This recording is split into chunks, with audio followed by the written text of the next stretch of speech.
आप सभी को राधे राधे। अब हम बात करते हैं कि अगर किसी व्यक्ति की कुंडली में राहु पहले भाव में यानी फर्स्ट हाउस में बैठे हों तो कैसा फल प्रदान करते हैं। तो चलिए शुरुआत करते हैं।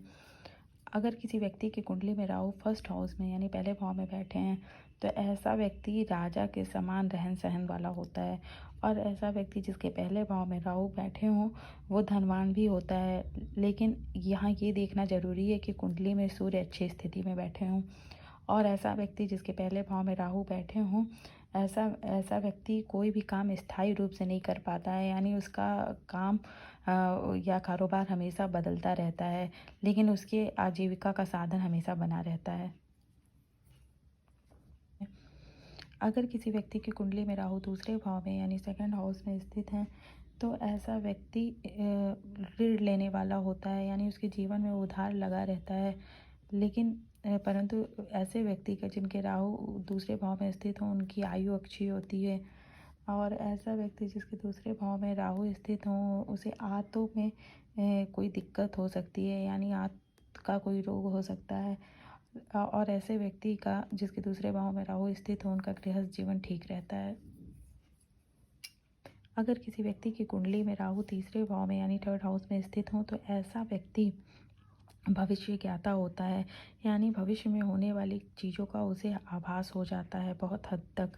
और ऐसा व्यक्ति जिसके तीसरे भाव में राहु स्थित हो वो जो सपना देखता है वो अधिकतर सच हो जाता है। और ऐसे व्यक्ति जिनके तीसरे भाव में राहु स्थित हो उन्हें कच्चे कोयले का कारोबार ऐसे लोगों के लिए अच्छा होता है। और ऐसे लोग जिनके तीसरे भाव में राहु स्थित हों उनके सामने उनके कोई शत्रु टिक नहीं सकते हैं, और क्योंकि उनको हमेशा उनके शत्रु पे विजय प्राप्त होती है। और ऐसे व्यक्ति जिनके तीसरे भाव में राहु हों उनकी आयु भी अच्छी होती है। अगर किसी व्यक्ति की कुंडली में राहु चौथे भाव में यानी फोर्थ हाउस में स्थित हो तो ऐसा व्यक्ति धनी होता है। और ऐसा व्यक्ति धर्म को मानने वाला धर्मात्मा होता है। और ऐसा व्यक्ति जिसके चौथे भाव में राहु स्थित हो वो उसको वाहन का भी सुख मिलता है। और ऐसे व्यक्ति का विवाह के बाद उसके ससुराल में धन संपत्ति की वृद्धि होती है।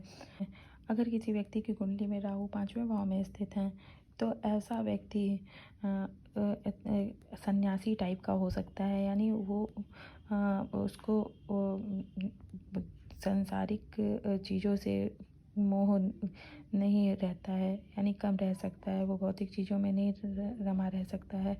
और ऐसा व्यक्ति जिसके पांचवें भाव में राहु स्थित हो उस ऐसे व्यक्ति का पढ़ाई लिखाई में भी कम मन लगता है, लेकिन वो फिर भी जैसे तैसे भी करके अपनी उच्च शिक्षा को प्राप्त कर लेता है। और ऐसे व्यक्ति जिनके पांचवें भाव में राहु स्थित हों उन्हें पहली संतान में उन्हें कोई दिक्कत हो सकती है या पहले संतान को नुकसान हो सकता है।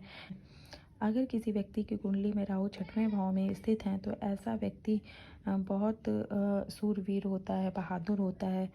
और ऐसा व्यक्ति जिसके छठवें भाव में राहु स्थित हो वो बहुत बुद्धिमान भी होता है। और ऐसे व्यक्ति के पास धन अच्छी मात्रा में होता है, यानी वो धनवान होता है और भाग्यवान भी होता है जिसके छठवें भाव में राहु स्थित हो। और ऐसा व्यक्ति जिसके छठवें भाव में राहु स्थित हो वो देश विदेश की यात्रा करने वाला होता है। और कुल मिला जुला के छठवें भाव में बैठे हुए राहु अच्छा फल प्रदान करते हैं।